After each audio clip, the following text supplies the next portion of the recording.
do time de futebol. Temos. Bom? Olha, por enquanto estamos indo bem. Já estamos. Na verdade, a nossa função principal é ser advogado, né? Mas a gente finge um pouco ser jogador de futebol. Se descontrair um pouquinho, né? Para aliviar as tensões do dia a dia, do direito. Acho que é interessante, né? Chuta a bola pensando. Não vai chutar pensando em juiz nenhum, né? Não. Apesar que de vez em quando saem umas discussões assim para aliviar o estresse, mas graças a Deus tudo sob controle. Muito bem. Nosso Aldo Neto, companheiro, produtor, jornalista, mais uma vez participa com a gente. Tudo bem, Aldo? Tudo bom, Boturão? Tudo bom aos advogados presentes? Vamos levar várias informações aí do direito da nossa região, né? É verdade, sem dúvida nenhuma. E do Brasil também, né? Tem assuntos pendentes aí, empolgantes. Telefone para você participar, sempre o 3017-9110. Entre em contato com a gente, faça a sua pergunta, emita a sua opinião a respeito dos assuntos, dos temas que vão ser colocados em discussão aqui no painel Debates. O programa encerrado, ele fica disponibilizado no YouTube. Se você perdeu aí algum momento importante, você vai lá e acompanha, tá certo? Depois do programa que fica disponibilizado para você. Além de tudo, pelas redes sociais, você também compartilha com a gente aqui do painel Debates, www.facebook.com/painel regional, tá certo? E ainda no site da TV Santa Cecília, o Santa Portal, você clica lá no ícone de painel regional e acompanha em tempo real e online o que a gente está discutindo, que a gente está debatendo nesta edição do painel Debates. Como sempre, os nossos parceiros, a gente destaca aqui, né, nessa edição de todas as quintas-feiras, em formato tabloide, o Jornal da Orla, circulando aqui pela cidade e pela região, com essa manchete que você vai... Centro das Atrações, tá certo? Aqui a Bolsa Oficial do Café de Santos, mostrando o centro histórico, tá certo? Ainda não li, Boturão, mas deve ser amanhã é aniversário do centro. Aniversário? O dia do bairro do centro. Bairro do centro da cidade, né?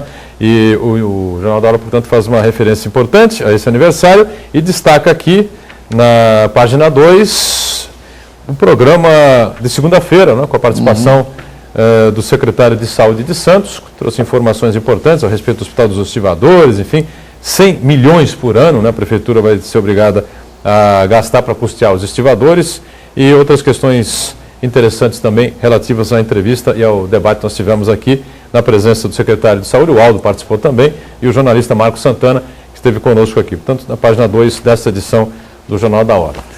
E outras matérias interessantes também, eu passo aqui para a Tânia, passo aqui para o Rafael e para o Aldo também lá na ponta, né? E um outro parceiro nosso do dia a dia também, o Diário do Litoral, também a gente mostra aqui para você a manchete desta edição, desta quinta-feira do DL, que fala exatamente dias contados para o fim do fator previdenciário, tá certo? Os aposentados estão apostando muito nisso, aqueles que estão prestes a se aposentar, né? O presidente Dilma Rousseff, diz aqui o complemento da manchete, pretende fazer um anúncio no dia 12 de setembro e autorizou a finalização desses estudos. Tá certo? A gente passa aqui também para a Tânia, a ler com bastante calma aí, tranquilidade. Depois do Jornal da Orla, o Diário do Litoral, os advogados vão ter um tempinho aí nos seus respectivos escritórios, tá certo? Para folhear aqui os jornais parceiros aqui do nosso... Doutora Tânia está retratada aqui no Jornal da Orla. A Tânia aparece aqui, a coluna do nosso jornal. Minha filha.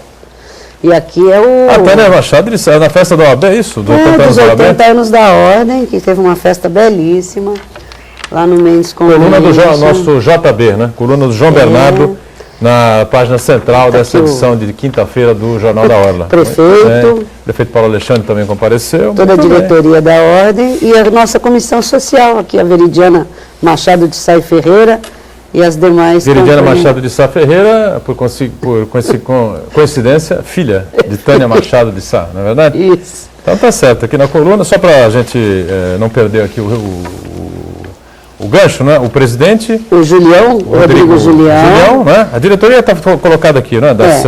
A Maria Lúcia Robalo, Fábio Maites, que é o tesoureiro, Sérgio Marques, e eu que sou diretora secretária-geral. Tá aqui, olha. Ficou muito bonita essa foto.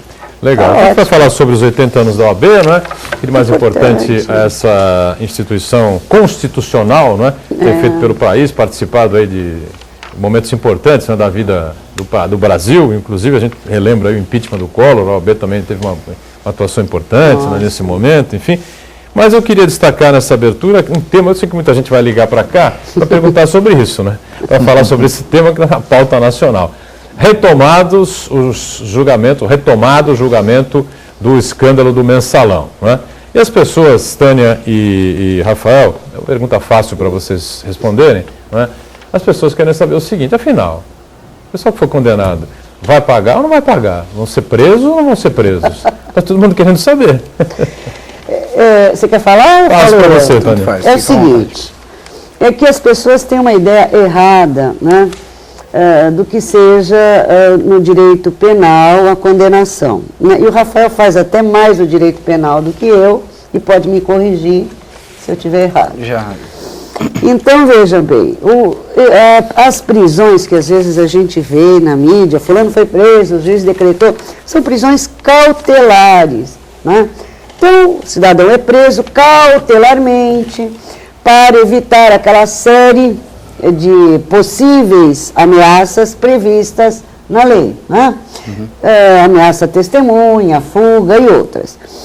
Normais, ninguém pode ser recolhido à prisão, né, senão com sentença transitada em julgado. Ou seja, o que significa trânsito em julgado? Significa que daquela sentença não cabe mais qualquer recurso, ou no aspecto formal ou no aspecto material, né? Ou porque perdeu o prazo, ou porque realmente se esgotaram todos os recursos possíveis. No caso do Mensalão, o Supremo ainda está observando alguns recursos oferecidos pelos advogados do réu. No caso aí, né, eles estão julgando primeiro os embargos declaratórios, que são embargos, um tipo de recurso que é colocado para esclarecer algum ponto omisso ou contraditório numa sentença, né? E ontem eles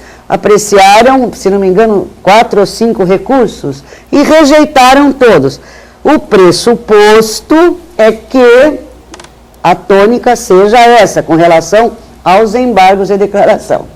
Após isso, ainda tem apreciação dos embargos infringentes, que é um outro tipo de recurso, não previsto na lei, mas previsto no regimento interno do Supremo, e aí que reside a controvérsia.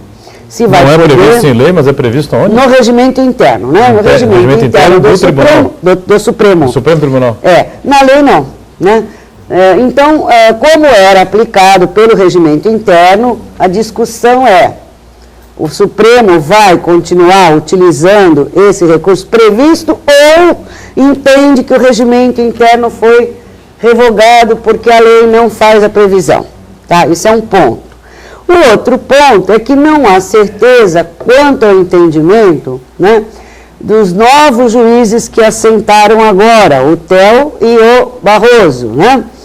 E esses embargos infringentes, eles podem, ao serem apreciados, diminuir as penas. E ao diminuir algumas penas, vai permitir que aqueles réus cumpram em regime semi-aberto. Entendeu? É este o tamanho da encrenca que aí está. Quer completar alguma coisa, Rafael? Eu quero que o Rafael explique a pergunta óbvia que as pessoas vão fazer. Bom, até onde vai essa coisa, né? Isso não termina nunca, não tem mais fim. Como é que é isso, doutor Rafael? Olha, a doutora Tânia explicou praticamente didaticamente, tudo, né? Até porque leciona, né? Mas o que ocorre é que não deixa de ser entre aspas, um instrumento que o advogado tem de ganhar mais tempo e assim discutir mais uma vez as penas que foram aplicadas. Para quem não é do meio jurídico, os embargos de declaração não funcionam para justamente modificar o mérito. O que está julgado ali provavelmente deve continuar, como a doutora Tânia destacou. Os 5 primeiros embargos que foram julgados já foram julgados improcedentes, não foram acolhidos. Então eu acredito que também vai nessa linha dos demais serem julgados improcedentes, porque não deve se modificar o mérito. Obviamente, pode ter um ponto obscuro, uma omissão, uma contrariedade, que são as 3 hipóteses que os embargos podem ser opostos, até porque acredito aí eu já não tenho conhecimento exato disso, deve ser um processo absurdamente grande. Então pode-se passar uma coisa ou outra e os embargos justamente serem opostos para sanar aquele problema. Mas a mudança do mérito, eu acredito que não vai modificar. E, na verdade, seria mais um instrumento para se atrasar o trânsito em julgado, como a doutora É uma estratégia usada pelos advogados de defesa. Agora, é uma estratégia data vênia não muito inteligente. Porque se esse julgamento, que está julgando políticos, não é um julgamento político, mas ele está sendo um julgamento de políticos, né? Ele se arrasta muito. Nós estamos no mês de agosto, praticamente na metade para o fim. Sim. Se começar a se arrastar, vai adentrar ao ano de 2014. É bem da verdade que no primeiro semestre nós temos a Copa do Mundo e o Brasil para. Mas na segunda metade do semestre nós temos eleições. O Brasil para de novo. Mas aí não é bom. Não é bom para os partidos políticos envolvidos, e aí o maior prejudicado é o Partido dos Trabalhadores, Partido da Presidente, né? Que este assunto esteja em pauta na mídia. Você concorda? Concorda, Rafael? Concordo. Concorda, cara? Com certeza. Diga, pois não. Esses embargos de declaração, até onde eu entendo, é quando não está claro pro acusado, por quem vai cobrir a pena, o que o juiz determinou que ele faça. É uma maneira de ganhar mais 6 meses de apuro para esse pessoal. Só que é como a doutora Tânia colocou. Para esse pessoal deve ser bom. Olha, para o partido, para a ideia que eles, enfim, ideologia que em tese eles representam, pode acarretar problemas em 2014, né? Porque quando se foi julgado o mensalão, a gente estava numa eleição municipal. E já teve a acusação de ser um julgamento político. Vai sofrer de novo? É que vai trazer esse assunto, a mídia, quer dizer, a mídia vai ficar focada, né? Fulano, Zé Dirceu é um dos papas do Partido dos Trabalhadores, é um dos idealizadores, é um dos ideólogos, vou mais longe, é um dos ideólogos, né? O principal articulador do Partido dos Trabalhadores. Não são pessoas meramente filiadas a um partido político, são pessoas que fazem parte e deram, quer dizer, uma grande contribuição para aquele partido, para o surgimento e para a vida daquele partido. Ora, é bom que esteja, eu pelo menos entendo assim, na mídia, toda essa ebulição aí, porque fica todo mundo falando, toda a mídia fala nisso. Você está falando aqui, mas se você liga o Jornal Nacional, é a primeira notícia que se dá, porque o julgamento continuou hoje, se não me falha a memória. Eu não tive tempo ainda de ligar a TV hoje. Mas, enfim... Trata-se do maior escândalo político da história desse país, né? Como diria o ex-presidente, nunca antes visto na história dos últimos 500 anos da história do Brasil, né? Nunca um escândalo político teve a grandiosidade e o tamanho desse escândalo consagrado e rotulado como o escândalo do mensalão, né? Embora tenha aí outras acusações dos governos do PSDB também, né? Mas nada, por enquanto, contra o PSDB, nada chegou a esse vulto aí que envolveu o governo. Você vê, doutorão, a impressão que passa é que o crime compensa, né? A opinião da doutora Tânia e do doutor Rafael estão batendo com a opinião de ontem do doutor Rogério Meana, né? Vão pegar uma prisão domiciliar, e a pena é o regime semiaberto. O regime semiaberto. Infelizmente ou felizmente, eu não sei, cada um tem a sua opinião, né? Eu entendo assim, por que nós temos essa sequência de violência e de crimes cada vez mais cruéis, a gente pode falar, cruéis, né? Porque hoje as pessoas, os bandidos, os delinquentes, eles não se limitam mais a roubar ou assaltar, eles matam, eles torturam, eles fazem coisas horrorosas. E aí a gente fica se perguntando, gente, será que isso não é porque eles não têm medo do Estado? Porque o Estado está se tornando fraco? Porque por que existe o Estado? Se a gente levar essa discussão mais avante, o Estado existe para quê? Ele existe para promover o bem comum, para nos proteger, senão não precisa do Estado. Eu preciso do Estado porque eu, cidadã, não posso andar armada. Só quem tem o poder, não é isso? É o Estado, através das suas polícias, né?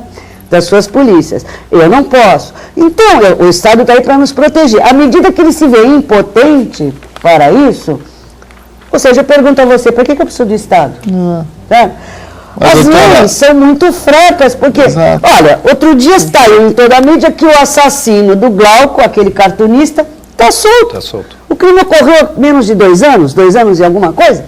É inimputável. É inimputável até matar outro. E o que a população não entende, né, doutora Tânia? É que não é o Supremo que faz as leis, né? Não, o Judiciário não faz lei. Ele só executa o que está no papel que é definido pela Câmara, pelo Senado, que é eleito pelo povo. Sim, quem Então, faz a lei é o Legislativo. As leis, eu acho que hoje, elas têm que ser reformuladas. Eu não digo assim, pena de morte, essas coisas, não, eu sou contra. Mas você tem que ter, pelo menos, olha, dependendo do crime, 20 anos, vai cumprir os 20 anos. Certo? Ele cumpre 20, ele cumpre quanto? 8? Se tanto? Está na rua. É muita facilitação, né? E cadeia não regenera ninguém, pelo menos as nossas. As nossas não. Pelo contrário, forma. Esse número de recursos que a gente tem aí, vocês estavam discorrendo agora a respeito disso, eu queria ouvir o Rafael também a respeito desse tema, que atua também na área do direito diariamente, né? Claro que em vários casos você deve ter sido favorecido por isso, né? Recorre disso, recorre daquilo, recorre para isso, recorre para aquilo. Mas, de maneira geral, as pessoas têm basicamente essa impressão que o Aldo acabou de colocar aí, que o crime acaba compensando e que, no final das contas, quem tem um bom advogado nunca vai pagar nada. Assim, quanto melhor o advogado, mais recursos e mais recursos bem preparados. Mas esse número de recursos não é exagerado? Até pegando um gancho do que o Aldo falou, não são o Supremo que fazem as leis, e às vezes sobra até para o advogado, porque vira e mexe a gente vê um crime de grande repercussão, tentam agredir os advogados na porta do fórum, como já aconteceu em Santos, como aconteceu no caso do homicídio do goleiro Bruno. Então os advogados acabam sendo como... de uma certa forma, a população olha para os advogados como se eles estivessem cometendo algum tipo de infração. Não, é uma outra situação, está defendendo bandido. O casal Nardoni foi a mesma coisa, tentar agredir. Eu acho que a leitura maior, nesse caso, é essa. O pessoal está defendendo bandido. Exato, mas isso é um engano seríssimo, porque, veja... Todos têm direito à defesa. Né? Todos têm direito, não é a defesa, a um julgamento justo. Essa é a ideia, a premissa é que todo ser humano, por pior que ele seja, ele tem direito a um julgamento justo. O advogado que está ali não é para dizer que o cliente dele é um anjo, não é para dizer, na maioria das vezes, que ele é inocente, certo? É para garantia de um julgamento justo, né? Nós temos esse tripé, né? Ampla defesa, o contraditório e ampla defesa. Não pode esquecer disso, certo? Isso é a base, né? É a base de uma sociedade democrática. Você não pode... Você já imaginou se a gente trocar isso pelo TACAP? E, doutora, tem uma tese aí que eu vejo gente defendendo, que é um perigo colocar esse pessoal do mensalão na cadeia. Porque a cadeia é uma faculdade do crime. Imagina eles treinando esse pessoal todo lá, hein? Se já entraram assim, né? Imagina como Você sabe que há muitos anos atrás houve uma tese semelhante. Na época da ditadura, esse pessoal que assaltava banco, que era organizado, mas que era da esquerda, enfim, assim, se organizava, eram chamados subversivos, né? E assaltavam bancos, como no caso lá daquele grupo que a presidente Dilma era uma ex-guerrilheira, fez parte e tal. Eles tinham técnicas e tinham inteligência. Quando eles foram presos, eles ensinaram essas técnicas aos presos comuns. Você sabia disso? A partir daí, o crime se aperfeiçoou. Você sabia? Pode ser que essa nova tese agora seja essa. Olha, vamos ensinar lá para os que estão lá dentro, vamos lá ensinar para os manos. Doutor, aí vai ser doutorado, né? Vai ser doutorado. Bom, nós estamos próximos do intervalo, mas antes do break, sempre uma mensagem importante da Prefeitura de Santos para você. Em tempo de nova gestão, a Prefeitura decidiu, você sabe, retomar o orçamento participativo no município. É um instrumento que permite aos moradores indicarem as prioridades dos seus bairros. Neste ano, a população vai ter a possibilidade de participar da elaboração da Lei Orçamentária Anual para 2014 em 5 audiências públicas. Já foram 3, hoje acontece a 4ª, né? Vai restar apenas uma, em diferentes regiões da cidade. No Brasil, o orçamento público é formado pelo PPA, o Plano Plurianual, LDO, Lei de Diretrizes Orçamentárias, e a LOA, Lei Orçamentária Anual. O sistema orçamentário é realmente muito complexo, mas o município vai ter a facilidade de compreendê-lo e poder participar ativamente da sua elaboração. É com esse objetivo que a Prefeitura produziu a cartilha ilustrativa Orçamento Participativo. De maneira simples e didática, essa publicação compara o orçamento de uma família com o orçamento municipal. 4ª reunião do orçamento participativo agora com a região dos Morros, nesta quinta-feira, dia 15, 7 da noite, na Escola de Samba Unidos dos Morros, lá na Avenida Antônio Manuel de Carvalho, na Lagoa da Nova Sintra, tá certo? A gente vai para o intervalo e o Painel Debates volta já já.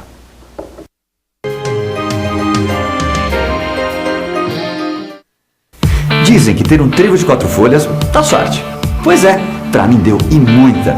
Depois que eu coloquei um trevo de 4 folhas na minha vida, eu ando numa tranquilidade só. Em casa, no trabalho, na rua, até no trânsito. Quer ver o meu trevo? Tá aqui, ó. O cartão da corretora de seguros Ozan. Ozan Seg, corretora de seguros, com a tranquilidade que você e sua família merecem. Esse trevo mudou minha vida. Imagine viver todos os dias de braços abertos para uma das mais lindas vistas de Santos e para o conforto de estar ao lado do maior shopping de Santos, Ville de France. Mais um grande empreendimento com a qualidade da construtora Miramar. Muito espaço, alto padrão de qualidade e uma vista livre para o mar. Venha conhecer. Visite o showroom em frente ao shopping. Ville de France. Você de braços abertos para a felicidade. Farmaconde é a receita de saúde, te acompanha onde quer que você vá. Farmaconde é qualidade, preço baixo pra valer. Farmaconde pra você. Farmaconde é a receita de saúde. Farmaconde você pode confiar. O melhor atendimento, preço baixo pra valer. Farmaconde. Farmaconde, a dose certa para o seu bolso. Santos oferece aos seus da melhor idade uma ótima qualidade de vida. Pensando nisso, a Soldier Segurança lança no mercado Help Care Soldier, um sistema de monitoramento pessoal para a melhor idade e pessoas com necessidades especiais. Help Care Soldier, basta apenas apertar o botão e a Soldier tomará todas as providências para socorrê-lo. Help Care Soldier, o sistema de monitoramento da vida. Ligue e informe-se 2202-7315, porque a sua vida é muito importante para nós. Grupo Soldier. Certeza de segurança 24 horas por dia. Bálsamo Sucupira. Alívio imediato de dores de coluna, musculares, artrite e contusões. Bálsamo Sucupira. Em todas as farmácias Poupa Farma. Caioa Tapeçaria. Sua casa é nossa especialidade.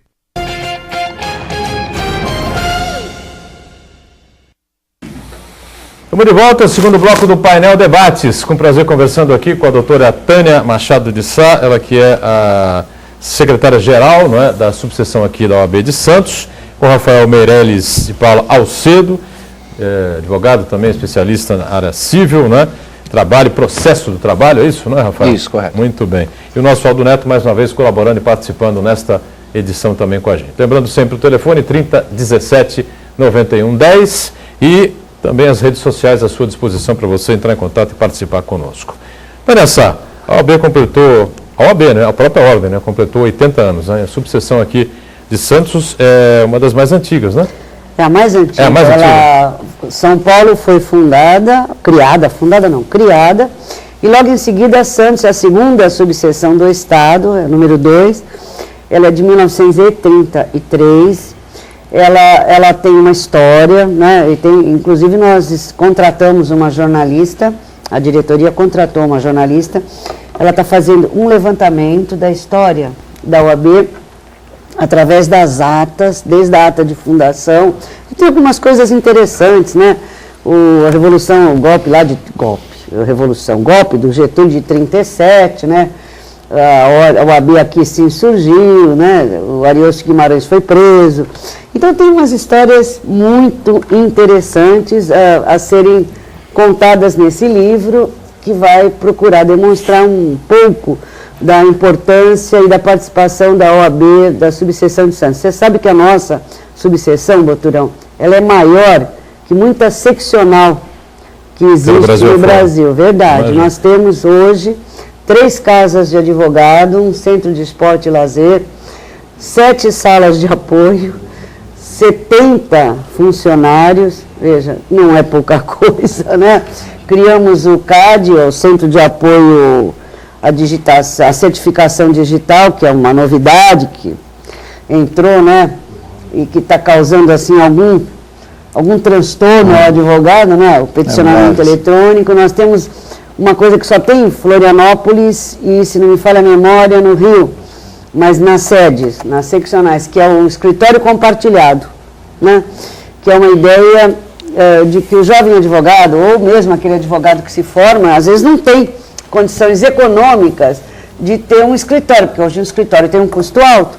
Então a Ordem disponibilizou, tem 2 salas muito bem montadas na Casa 3, ali na Senador Feijó, com telefone, com computador, e ele marca, ele reserva pelo telefone, paga uma taxa simbólica de R$10 e usa aquele escritório compartilhado. E tem sido bom isso, porque foi um sucesso. Quer dizer, a Ordem aqui, eu costumo dizer, você me conhece, né? Eu sempre lutei pelo advogado. Eu acho que a gente tem que sempre buscar as nossas prerrogativas. Quando você enaltece as prerrogativas do advogado, você está iniciando a cidadania, né? A cidadania começa pela prerrogativa do advogado, né? E nós temos mais de quase 50 comissões trabalhando na Ordem, né, Rafael? O Rafael aqui já falou, é coordenador aí do time de futebol e é também subcoordenador da Comissão de Ética. Nós temos a turma 1 e a turma 2, foi criada esse ano, a turma 1 com o doutor Alexandre Ferreira coordenando, a turma 2 com o doutor Divanir Tussi, porque vai agilizar o andamento dos processos éticos para o TED 14, cuja sede regional é na Ordem também, né? A Ordem hoje é uma mini empresa, se a gente pensar, é uma empresa. Né? Eu, como secretária-geral, isso fica, a bem da verdade, no meu controle. Né? Funciona assim, né? E então, ela funciona mesmo como uma empresa, a gente tem que ter isso, tem o ISO, né? Quer dizer, a gente tem que seguir aquele controle de qualidade, né? Mas, graças a Deus, os nossos funcionários são ótimos, eles se desdobram. Eu sempre digo para eles todos que o patrão deles não sou eu, porque eu sou transitório. O patrão deles é todo advogado, que a obrigação é atender bem e estar à disposição, entendeu? E a Ordem vai fazendo a sua história, né? Doutora Tânia, Oi. Aproveitando que você fala da certificação digital, a gente vê muita reclamação dos advogados quanto à certificação digital. Os mais antigos pela dificuldade que eles têm em lidar com o digital em si. E os mais novos pelo acesso mesmo, que às vezes já vi história de cair sistema, um advogado tem um mapa de uma planta para colocar que é de um prédio que não foi ainda construído, não tem como digitalizar, como é que isso é anexo ao processo, se só vai dessa forma. A OAB tem atuado nessas discussões em cima da certificação digital. Outra coisa curiosa também, para os sistemas que não se comunicam. Também, os sistemas não se comunicam. Olha, a Ordem, acho que a gente não faz outra coisa desde janeiro. Desde que tomou posse, o Rafael está aí que não me deixa mentir. Desde janeiro nós já fizemos não sei quantos cursos, nós montamos o CAD, o Centro de Apoio Digital. Eu tinha 2 funcionários, eles saíram porque eram temporários, eram técnicos, agora eu estou treinando com a boa vontade da Comissão de Informática, o doutor William, que ele presta um serviço voluntário maravilhoso. William, estou te agradecendo de público, muito obrigado. O doutor William Robert, que é um advogado que graciosa e voluntariamente vem treinando os nossos funcionários. E tem o CAD. Agora, dia 23, é até bom você ter tocado nesse assunto, dia 23 de agosto, nós recebemos um ofício do Tribunal Regional do Trabalho, da 2ª Região, solicitando a disponibilização do nosso auditório para uma palestra, e são 3 palestrantes, sobre essa certificação digital, viu, Rafael? Que vão vir os técnicos lá do Tribunal do Trabalho para os advogados, porque na Justiça do Trabalho você ainda não tem essa obrigatoriedade, né? Mas ano que vem vai ser implantada a obrigatoriedade na Justiça do Trabalho. Portanto, é uma das áreas de atuação sua, sim, né? Sistema você vê que a Justiça do Trabalho saiu na frente. A Justiça do Trabalho ela é mais célere, não é? Muito. Na Justiça do Trabalho o processo termina. Na Justiça do Civil não termina. As audiências são marcadas. A Justiça do Trabalho ela está muito melhor. É federal, né? Muito bem aparelhada, né, Rafael? Muito bem aparelhada. Os processos andam com mais rapidez. E agora vão com a implantação da certificação digital, que já deu início lá atrás, no mínimo há uns 5 anos para trás. Por aí, mais ou menos. Que já vem, mas não é obrigatório. Vai ser obrigatório, se não me falha a memória, a partir do ano que vem. E, portanto, gente, 23 de agosto, no auditório da OAB, lá na Praça José Bonifácio, das 14 às 17 horas, nós teremos os técnicos, são 3 palestras, a você, advogado, a você, minha amiga advogada, para certificação, peticionamento eletrônico junto aos 2 tribunais do trabalho. Nós temos 2, um em São Paulo e um em Campinas. Então, será feito assim. Quanto à não comunicação, realmente é um problema, porque o TJ, Tribunal de Justiça, usa um sistema. O Tribunal Federal usa outro e o Tribunal do Trabalho usa outro. Né? Então, geralmente é uma encrenca. Né? Mas eu acho que tudo que é novidade vai ter que se ajustar. De uma forma ou de outra, gente, vai ter que se ajustar. A certificação, o peticionamento eletrônico veio para ficar. Não vai ter jeito. Entendeu? A ordem não está medindo esforços, a gente contratou 2 moças técnicas, elas não só dão o curso na ordem, como elas vão no teu escritório, tem o delivery, pagam uma taxinha um pouco maior, por 1 hora, elas vão aos escritórios e ficam ali naquele horário à disposição daquele que a contratou, são 2 moças que vêm de São Paulo, para ensinar todo esse procedimento. Então nós estamos fazendo tudo que é possível. Já mandamos ofício aos presidentes de tribunal, até para Brasília, até para o Supremo nós mandamos, certo? E está vindo resposta, consulte o nosso setor técnico, porque realmente o advogado mais antigo, ele tem uma tremenda dificuldade. Não, ele tem muita dificuldade, porque ele não é da época do computador. Então não é muita dificuldade. Diga, Rafael, a outra ala, né? Não, é que... Ala mais jovem. A Justiça do Trabalho, como a doutora Tânia falou, ela tem os 2 sistemas, que é uma das grandes reclamações do pessoal, dos advogados que fazem a área civil. Por quê? Porque não houve um período de adaptação. Houve a implantação, só foi avisado que ia implantar, implantou e pronto. E, na verdade, não houve esse período de poder, tanto o papel e tanto o digital, como a Justiça do Trabalho faz. A outra reclamação também, que é grande dos advogados, é a questão de ter um único sistema. Além dos tribunais que possuem sistemas diferentes, os estados possuem sistemas diferentes. Então, se você tem um processo em Santos e precisa citar alguém com uma carta precatória no Paraná, por exemplo, você vai ter que aprender a mexer no sistema do Paraná, porque não é o mesmo sistema. O peticionamento eletrônico, eu acho bom, acho excelente para todos, inclusive para o advogado, mas eu acho que teria que haver um período de adaptação, e não simplesmente implantar e, olha, agora é assim e acabou.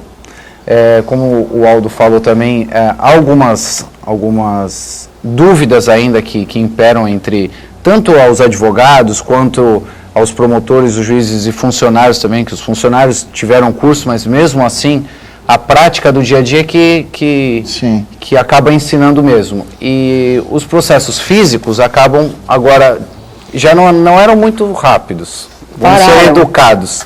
Já não eram muito rápidos. Ou seja, nesse momento a situação piorou, então. Piorou. Não, essa situação hoje é terrível. Piorou não. Justiça. É terrível, porque o Rafael lembrou. Os físicos, o papel, parou, literalmente parou. Alguns cartórios, os digitais andam e os físicos não. E nos outros, os físicos andam e os digitais não. Porque o pessoal do Poder Judiciário, os funcionários, estão fazendo um grande esforço. Primeiro que são poucos, né? O Judiciário não tem esse número imenso de funcionários, como tem a Câmara Federal, né? Que hoje eu estava ouvindo, 3.100 que ganham acima do teto, que maravilha, né? O Judiciário não tem essa abundância de funcionário, não tem, né, Rafael? Não tem. Mas às vezes, viu, doutora, não é a abundância de funcionário que define quem ganha acima do teto. A nossa Câmara de Santos não tem essa abundância de funcionário e tem vários que ganham acima do teto. Bom, né? Eu sei, mas eu estou dizendo que no Judiciário a gente não tem nos cartórios funcionários suficientes. Sim. Então, veja bem, eles estão se adaptando ao sistema digital, né? O sistema cai, né? Então, é uma série de inconvenientes, uma série de imprevistos. E o processo físico, que é o papel, Está parado. Então isso vai chegar uma hora que você vai dar um nó, vai parar tudo. Esse papel não foi digitalizado. Não, nem vai ser, é impossível. Você imaginou? Você digitalizar 10 milhões de... Que isso? Mas nem o super-homem. Mas seria uma forma, talvez, que como na Justiça Federal, que se você distribui a petição no físico com o papel, eles digitalizam.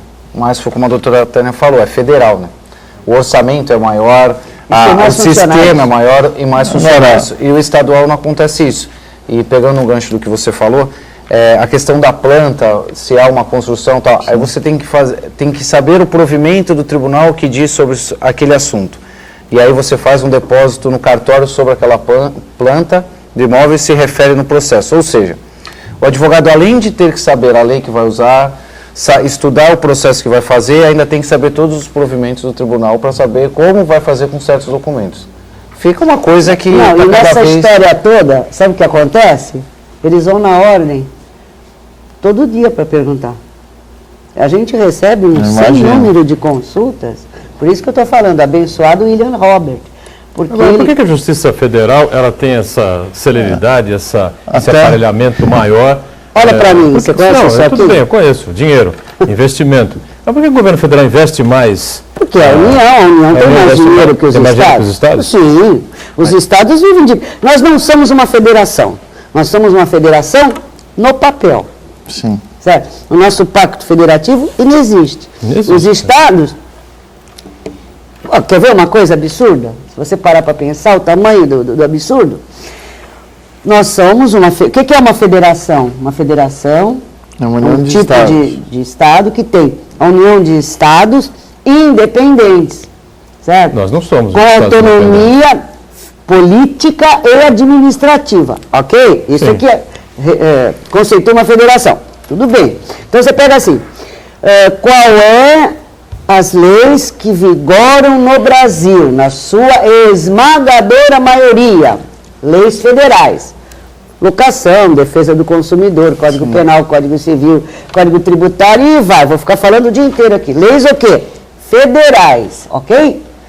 Então, nós temos um Código Civil para o Brasil inteiro, um Código Penal para o Brasil inteiro e assim sucessivamente. Quem aplica essas leis?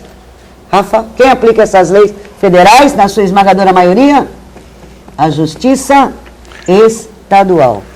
O que mais? E cada estado aplica do jeito que o tribunal em si aplica do jeito que achar melhor. Se nós somos uma federação, como é os Estados Unidos, cada estado teria que ter o seu Código Penal, seu Código Civil. Como acontece lá, tem alguns estados que têm pena de morte. Tá certo? Os outros não têm. Aqui a gente tem uma lei só, federal. Você pega lá as competências na Constituição, você vai ver, né? Entre elas, a competência da Justiça Federal na Constituição, Boturão. Desse tamanho. Desse tamanho. Você pega a competência da Justiça. Desse tamanho, a competência da Justiça Federal. A Justiça do Trabalho, a competência é bem menor. Ela é uma justiça especializada. Ponto. Ela julga tudo aquilo que diz respeito à relação de emprego, à relação do trabalho. Está ali, os itens. Juízes trabalhistas julgam só aquilo. Ora. Os juízes federais julgam só aquilo. É desse tamanho a competência. E os juízes estaduais? Julgam tudo. Tudo! Quer dizer, a competência residual, como chama, é imensa. Muito mais. Né? Você pega um juiz aqui da vara comum, vara civil comum, né? Ainda bem que tem vara especializada, a vara da justiça família. Agora... A família funciona? Funciona, razoavelmente. Então mudou. Mas você pega um juiz... anos aí... Você pega uma juíza, minha filha mais nova agora é juíza, ela estava lá em Miracatu, né? O que acontece lá em Miracatu? É vara acumulativa, então ela fazia júri, faz tudo, previdenciário, porque competência delegada não tem justiça federal, não, trabalhista não tem justiça federal, então a competência fica delegada. Civil, tudo aquilo que diz respeito a administração pública. Vara da Fazenda. Olha só. Quer dizer, tem que entender de tudo quanto é... Tudo! Você tem que ser um super-homem. Generalista. Sim, você tem que conhecer direito, todos os ramos do direito. Entendeu? O juiz do trabalho conhece o direito do trabalho. E a Constituição. Bom O dia. doutor Rafael colocou um negócio muito importante da certificação digital que passa batido. O Supremo não poderia determinar um único modelo para todos os tribunais Isso é estaduais seguirem? administrativo, isso não é competência do Supremo. Poderia o CNJ, Conselho Nacional de Justiça. Eu agora vou fazer uma ressalva com grandes cautelas. Eu acho que há muito interesse para você não colocar um único sistema. Ah, sim. E aí tem que se desdobrar. Quem precisa do sistema que se vire. Em tese seria isso. Só aproveitando, o Boturão acabou falando sobre que a Justiça do Trabalho é mais célere. Ela, na verdade, os prazos processuais são bem menores que a Justiça Civil. Que isso poderia ser, se houvesse uma modificação nesse sentido, ajudaria bastante, já que estamos colocando em tese o peticionamento eletrônico, e você não tem que se deslocar até um outro fórum, ou como a doutora Tânia falou, ir até Miracatu para ver o processo, e agora como tudo vai ser digital daqui para frente, poderiam diminuir os prazos. Um prazo de recurso na Justiça do Trabalho é de 8 dias, e na Justiça Civil são de 15. E se há mais de um réu que possui outro advogado, já vira 30. Fora a Fazenda Pública. Fazenda Pública. Então, isso faz o seu trabalho ser... um processo da Justiça Trabalhista, dali a 2, 3 meses, a audiência está marcada. Sim, né? e em tese vai resolver... Não, leva um ano. Em tese vai resolver a audiência ali, vai ouvir todo mundo, reclamante, reclamado e testemunha. Né? Provavelmente faz um acordo ali com as partes e tal. Exatamente. É uma justiça que busca muita conciliação, Vamos para o rápido intervalo, estouramos esse bloco aqui, voltamos já com o nosso painel debates, rapidamente.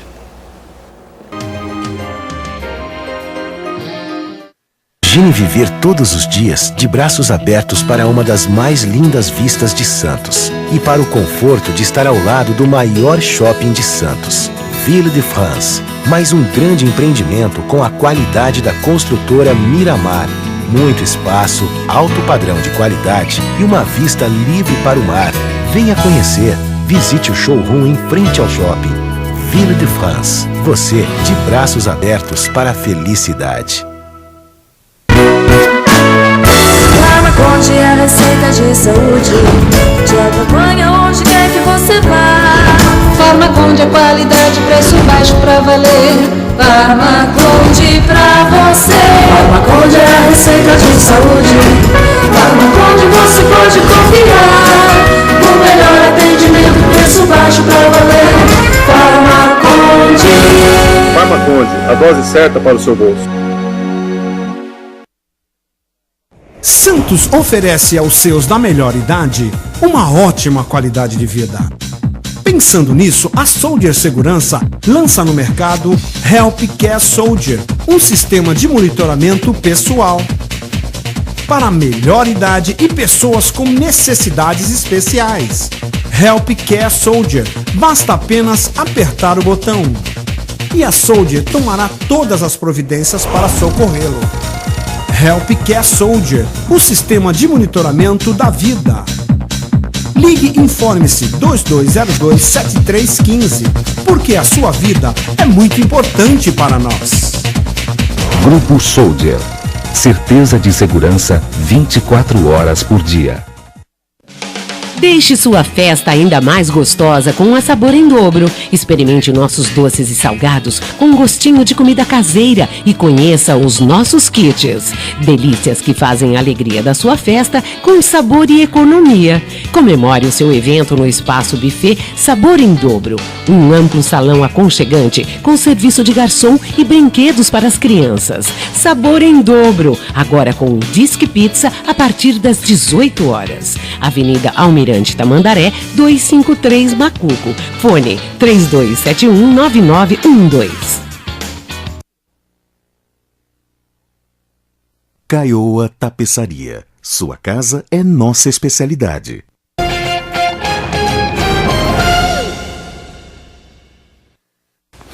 Muito bem, a gente volta ao terceiro e último bloco do painel debates, com prazer conversando aqui com a doutora Tânia Machado de Sá, ela que é a secretária-geral da OAB, subseção de Santos, também com o doutor Rafael Meirelles de Paula Alcedo, Rafael especialista em civil, direito do trabalho, enfim, e o nosso Aldo Neto, mais uma vez, participando e colaborando com a gente aqui.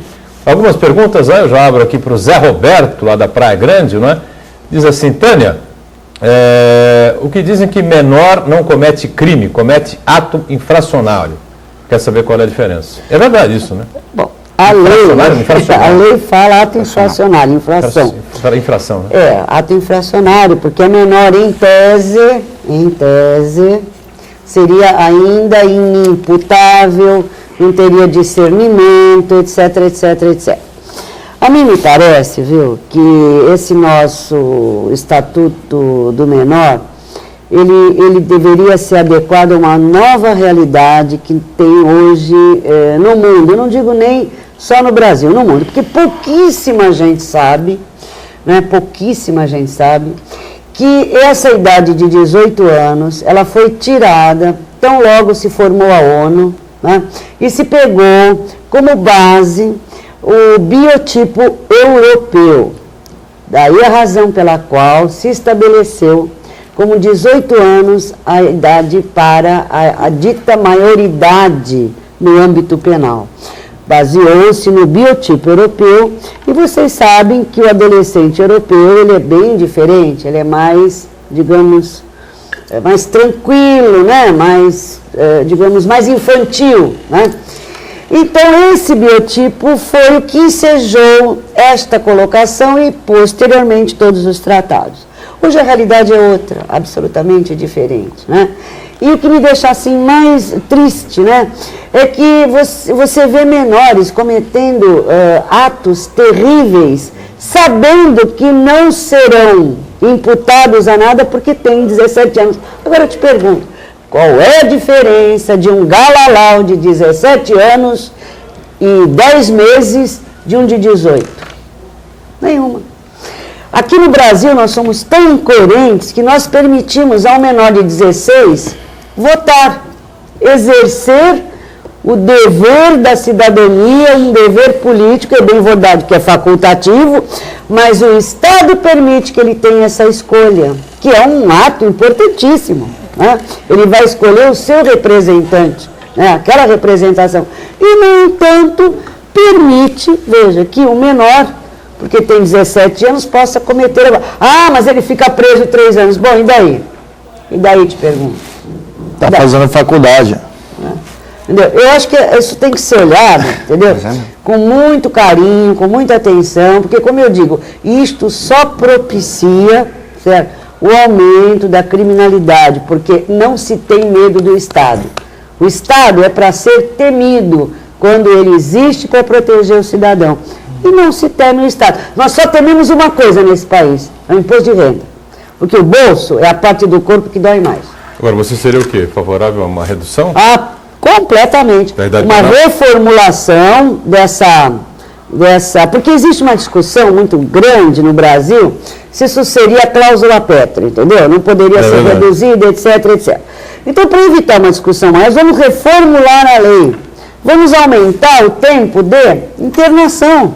Certo? Vamos dar condições de recuperação. Gente, até bem pouco tempo atrás, aquelas casas, que hoje chama Fundação Casa, antigamente era a FEBEM, eram depósitos de adolescentes. Aquilo era um depósito de adolescente. Certo? Parece que houve uma melhora, né, com aquela Fundação Casa, não sei, há pouco tempo atrás, essa semana, tivemos uma tentativa de fugas em 2 ou 3 unidades. Ou então, vamos reformular a lei e vamos dar um atendimento compatível, vamos dar educação, vamos dar saúde, vamos colocar psicólogos aptos a conhecer qual é o problema daquele jovem.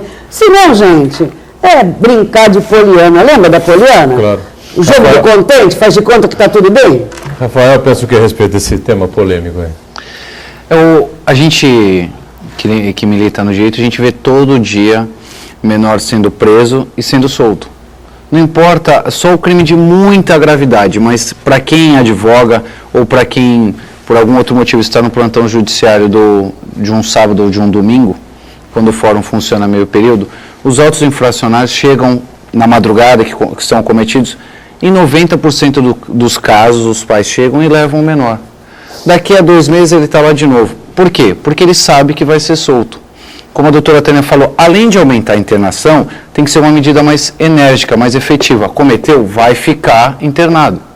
E não simplesmente soltar no mesmo dia ou no dia seguinte, às vezes se solta no dia seguinte porque o pai ou a mãe, ou o próprio responsável, que nem seja mais o pai e a mãe, já não aguenta mais ir lá.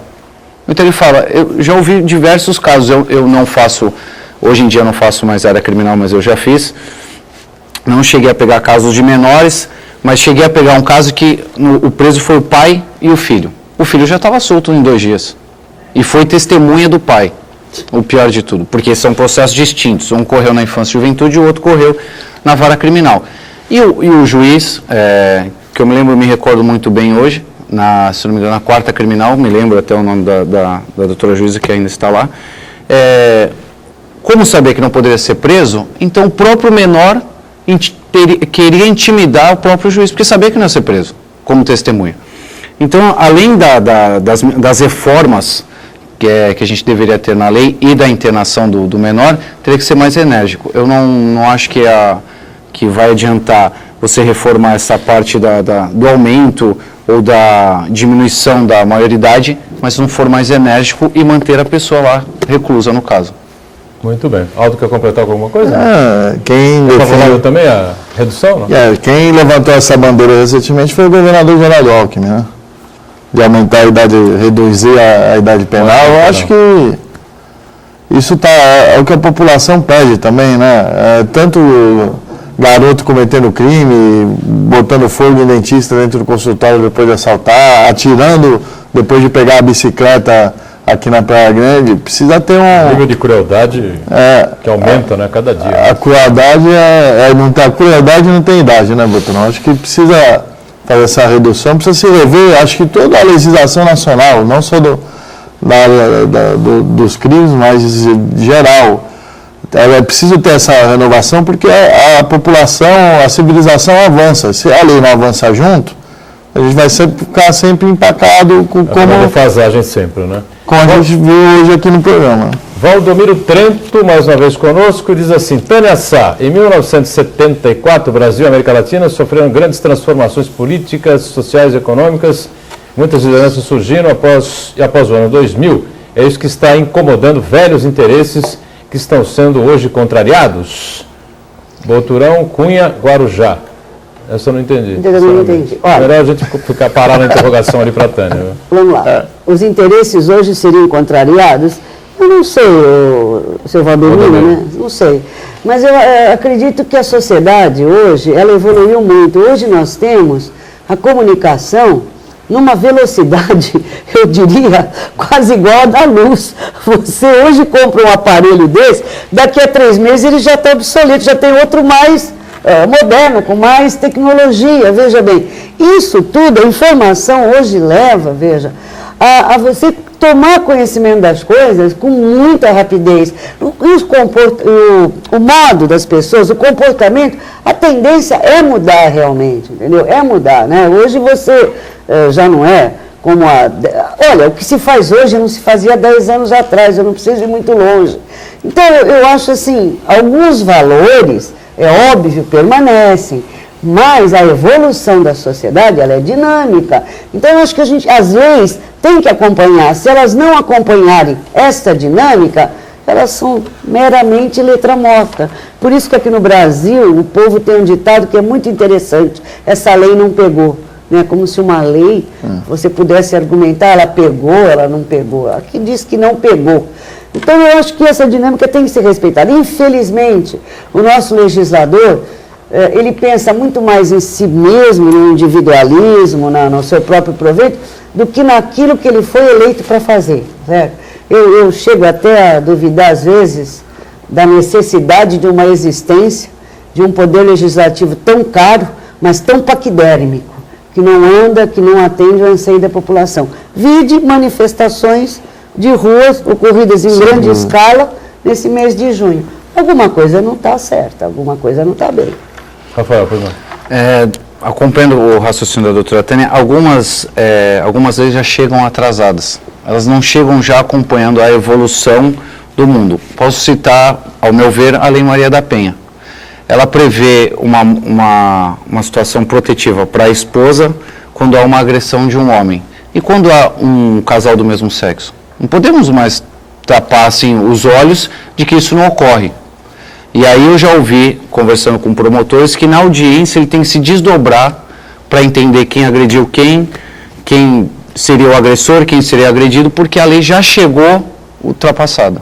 Então eu acho como o legislador deveria olhar mais, ou em tese fazer uma pesquisa maior, como se diz, campal, sair às ruas e ouvir, ou estar mais atento às modernidades e colocar uma legislação que já chegue naquele tempo, naquela época. Comissão, doutor. Desde que cobre Câmara há muito tempo, é a estrutura, né? Vocês fazem uma lei, leva-se anos para se aprovar essa mesma lei. Fazer uma observação a esse respeito muito interessante. Outra coisa que pouca gente sabe. Em 1993, 94, eu era diretora internacional do Sorotimismo, eu representava o Brasil junto com 13 mulheres do mundo inteiro. Nos Estados Unidos já existia uma coisa chamada Restraining Order, ordem de restrição, né? Que era aquela ordem que impedia, que a Jaqueline Onassis, Kennedy, melhor dizendo, impedia que a imprensa chegasse perto dos filhos, que quando você se sentisse ameaçado, o inquilino pelo proprietário, tem um filme até famoso, né, nesse sentido, aquilo já vigorava nos Estados Unidos em 93, 94. Quando eu comentei isso no Brasil, ninguém sabia o que era, ordem de restrição, mas o que é? Ordem de restrição foi aparecer com essa conotação só na Lei Maria da Penha. Vejam, gente, vai fazer o quê? 9, 10, 30 anos? 93. Olha como nós somos. 93, 20. Olha como nós somos atrasados. Você vê, o Estatuto da Criança e Adolescente é do governo Collor. Quantos anos já se faz isso?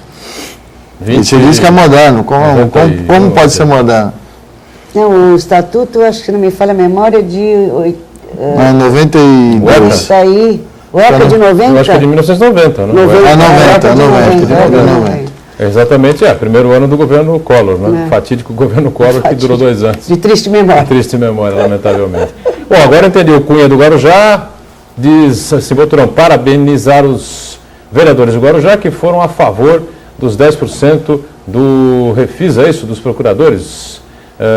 Pastor Papilão pergunta a Tânia aqui, mas lamentavelmente em cima da hora, né, para encerrar o programa, é isso?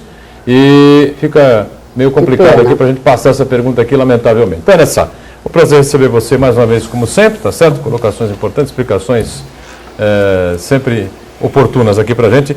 Sucesso lá na OAB, volte sempre com a gente, tá bom? Obrigada, viu, Boturão? Foi um prazer estar com você, que há quanto tempo a gente já fizemos um programa de rádio. Comentarista predileta de TV e rádio em outras emissoras, né, durante muitos anos, né? Quem sabe você volta a ser, né, de repente. Rafael, prazer ter você também a bordo aqui mais uma vez. Espero que volte sempre também conosco. Obrigado pelo convite, obrigado, foi um prazer estar aqui com todos vocês. E obrigado ao doutor Heraldo, que hoje não está aqui, mas que acabou também intermediando o nosso convite aqui. Aldo, obrigado, valeu, Aldo.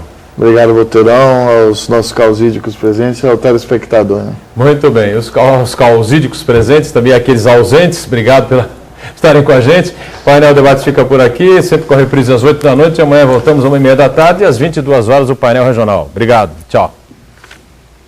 Painel Regional, oferecimento Grupo Mendes.